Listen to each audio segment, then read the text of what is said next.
प्रेम से गावत थी। जन्मदिन है तो खाली दो लाइन आप लोगों के बीच में गाऊं। वास्तविकता में माता बहन लोग गावत थी कैसे। एक दुल्हन प्रसव पीड़ा से परेशान, ओकर पति बेचारा चला गए परदेश। घरे में सासू ननद बहुत हैरान करत है, बहुत परेशान करत है। 12 बजवा रात की मारे रिस्क मारा घरे से निकल रहे।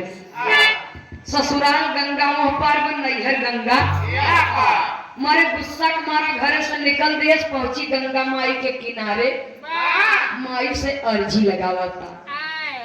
का कहा था मास्टर साहब, गंगई गंगा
माता बहन लोग गावत है ना, कैसे गावत है। अरे गंगा गंगा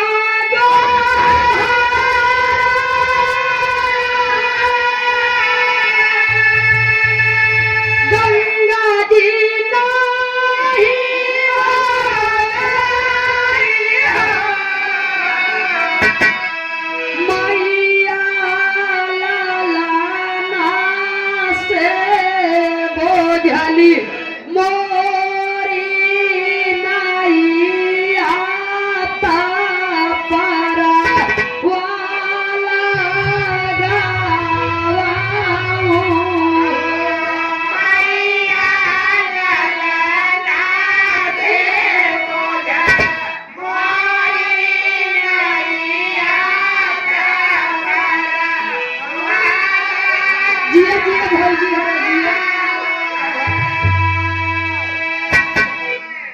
सुनी के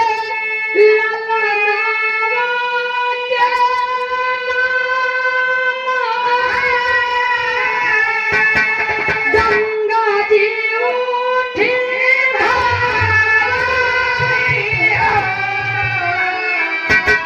अरे बेटी लाला ना से बोझली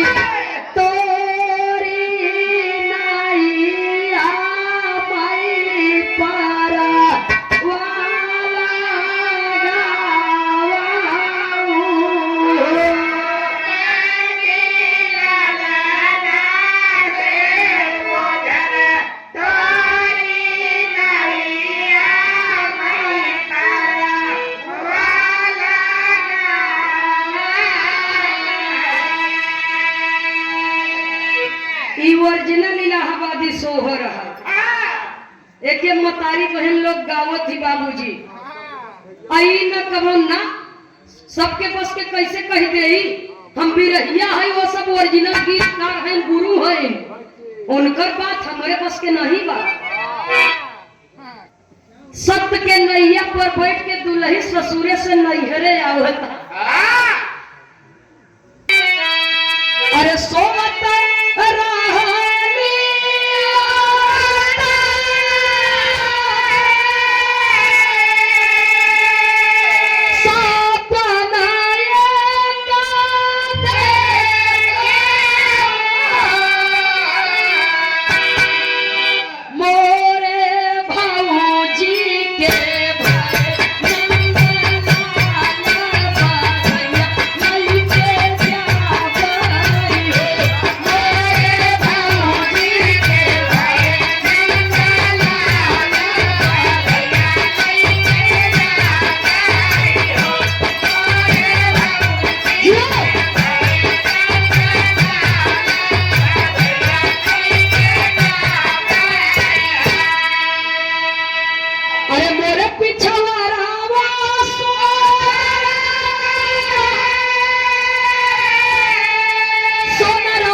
हकीकत में अंतरराष्ट्रीय की पदवी मिली। बिरहा जगत के अंतरराष्ट्रीय कलाकार हुए बाबूजी। जब कौनो व्यवस्था नहीं रहा, खाली रेडियो रिकॉर्ड के माध्यम से गाना बजत रहा, कलाकारन के विशेष सुविधा नहीं रही। महतारी बहन लोग का गीत गाय करके बाबूजी बिरहा जगत का नाम रोशन किए, अपने जिला का नाम रोशन किए। सुनने वाले श्रोता सज्जनों, तब गाँव आखिरी लाइन सोहर के और मास्टर साहब सूरज बाबू बहुत सुंदर गाना गाए और कहन अपने यहाँ हिजड़ा कहती, किन्नर कहती, बलिया में लवंडा कहती। लवंडा नहीं कहते, अपने यहाँ जब लवंडा नचनिया के भेष पकड़ के नाचा थी, अपने यहाँ नचनिया कहती, नचनिया के हुआ लवंडा कहती। बलिया बिहार में, बनारस से आगे बढ़वा तब इस शब्द की यूज हो लगे। लेकिन उन्होंने ऐसा रूप रहा था, हकीकत में लड़की फेल हो जाए। नचनिया के वह लवंडा कहती, अपने यहाँ नचनिया कहती। सुनने वाले श्रोता सज्जनों, और एक छक्का कह, चाहे हिजड़ा कह, चाहे किन्नर कह, चाहे अर्धनारेश्वर कह, सुनने वाले श्रोता सज्जनों, उनका तो गाना अलगई बा। खैर मोहर नहीं जाए चाहिए। बाबूराम कैलाश जी गाँव मतारी बहन लोग को गाना है बिरहा सुनने वाले बाबू। देखा दादा लोग रहे नंदनीय दद्दा हरण की नाई न बने, लेकिन फिर भी गुरु घराने के नाते कुछ न कुछ असर तो रहा करत है। सब मेहरारू कुल गावत है, लेकिन मेहरारू इतना भरे को घूंघट काट के हाथ भरे तो बेचारी बैठी बा, कुछ बोलते न बा। जवन बुढ़िया आजी रहे कहे दुल्हनिया तो कुछ गाओ। तने कुछ गाओ रे पुरभैया। कहे का गाई अम्मा, हमें तो गवायाला नहीं की है बा। कहे हमारे वो जवन है न, चबोकर राजा, वो बहुत जोर सोवत थी। कहा देख दुल्हनिया खुशी के माहौल पर कुछ दिन गाओ, सो बोई पे गाई दे। तो वो अपन विपत्ति बताए रही, सोहर हो गई। का गोइया सजाई से सोई मोरा दूल्हा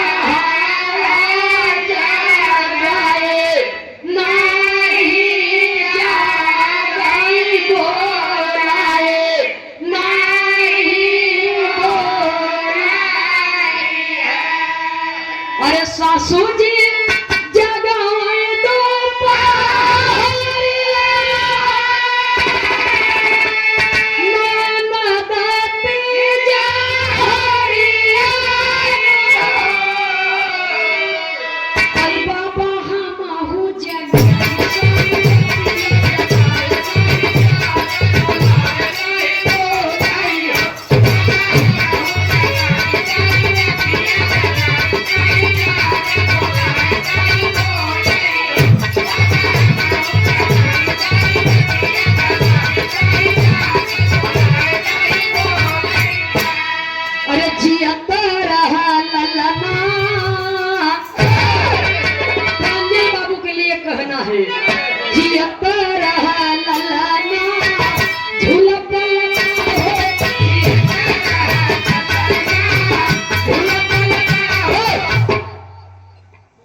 घर अंगना हो। आखिरी लाइन में एक लाइन कहना है सुनने वाले बाबूजी, लेकिन सोहर न हो। एक गाना इलाहाबाद की धरती से हमारे पूर्वज दादा लोग स्वर्गीय हैदर उस्ताद, ये हमारा सौभाग्य रहा कि हैदर उस्ताद के संगियों में 4-5 दंगल गावे के हमें मिला। ये हमारा सौभाग्य नहीं, परम सौभाग्य रहा कि अपने पूर्वजों से मैंने गीत गाया, उनसे हमने बहुत कुछ सीखा है। सुनने वाले श्रोता सज्जनों, आवाज उनके शिष्य से गावत है सूरज बाबू से। इनको तो हम लोग सब दिन से प्यार दुलार स्नेह देते हैं। भगवान से यही मनाओ कि ये नहुक चेला हो या मुख संगे गाली। भले न दांत रहे, दांते से गाना का लेना लादना वो मास्टर तब हम ऐसे ही रहा। हमारे झुलनी साड़ी लहराए, बनारस में ये गाना फेमस किया है अपने पूर्वजन के। डीजे पर बजे लगा, हमके बहुत खुशी होता, कम से कम हमारे बिरहा की चीज बजता हुआ। काहे बदे कि डीजे बिरहिया मिल के गावत थी, लेकिन बिरहा वाले धरोहर कम से कम ऊपर बजता। तो एहमन से एक गाना हमने गाया बाबूजी। कैसे मास्टर साहब कहना है?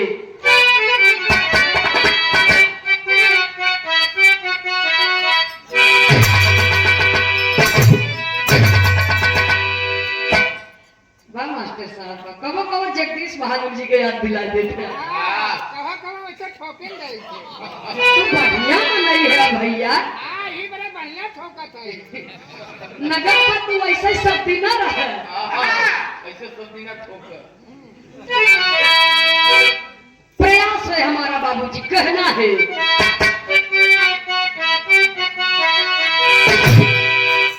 ए भाई राम बनवाई मनाई, ये गाना के हम गावा और कुछ कवि लोग ये गनवे के हमारे गनवे के पोस्टमार्टम कर दिए। हाँ, ऑपरेशन कर दिए, लेकिन गवैया इतना बड़ा हो गए कि जेकर उम्र हमहू से छोट बा, हमहू से बाद में गावत है, नाम ले में शर्मा थी। लेकिन ऐसा नहीं करना चाहिए, जिसका गाना हो उसको बताना चाहिए कि बताए में हम छोट न हो जाए। हाँ, इंटरव्यू में बतावत वो बातन हमारे कभी लिखे हैं, हमसे मिल जाते तो हम पूछे कि कहाँ पाए हैं। सुने वाले बाबू ने तो गाना जेकर रहे बतावे चाहे कि गाना फला कलाकार गाए हैं, ऐसे हमार कोनो हलकई न हुए। बताने से हमारा बड़कपन ही होगा बाबूजी, बताना चाहिए। हाँ, कभी जी कहा कर रही है।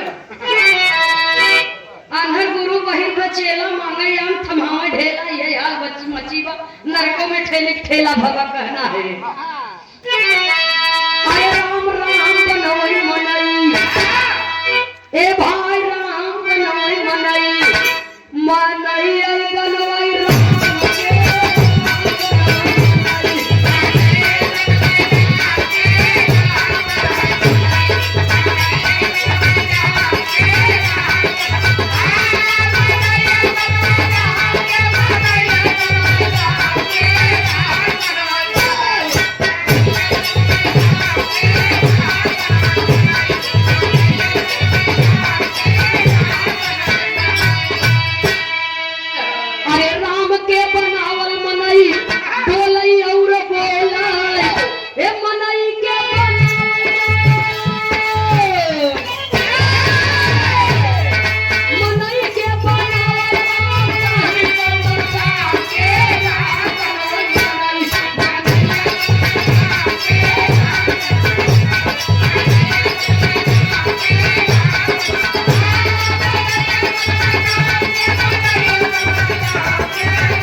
सुने वाले बाबूजी, राम का बनावल मनई डोले और बोले मनई के बनावल राम नाही कोनो काम के।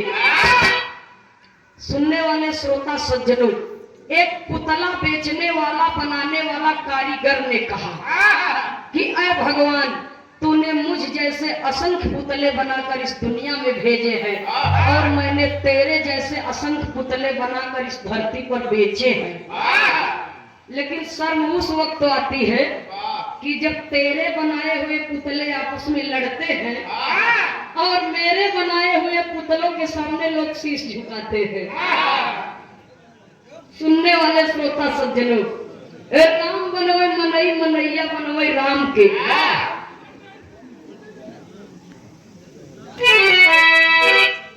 राम का बनावल मनई डोले और बोले मनई के बनावल राम नाही कोनो काम के। राम बनवे मनई, मनैया बनवे